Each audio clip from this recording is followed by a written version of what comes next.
নমস্কার, আমি শ্রী মিলন অধিকারী। দেখতে থাকুন শ্রী মিলন অধিকারী চমৎকার টোটকা। চ্যানেলটিকে সাবস্ক্রাইব, লাইক এবং শেয়ার, কমেন্ট বক্সে অবশ্যই কমেন্ট করবেন।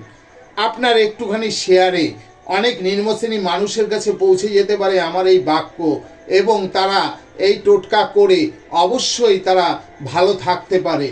এটা তার যেরকম ভালো তেমনি আপনারও ভালো। আপনার ঘরেতে কখনো অর্থনৈতিক এই অবস্থায় স্থায়ী হচ্ছে না, অর্থ আসছে না, নেগেটিভ এনার্জি ভরে গেছে, আপনি বৃহস্পতিবার এই ছোট্ট উপায়টি করুন।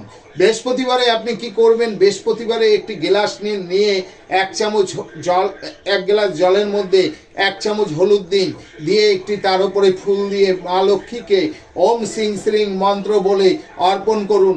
করার পরে ওই জলটি নিয়ে আপনার বাড়ির এবং ঘরের চতুর্দিকে ছিটিয়ে দিন। দেখুন তারপরে আপনার ঘরের পরিবর্তন হয় কি না।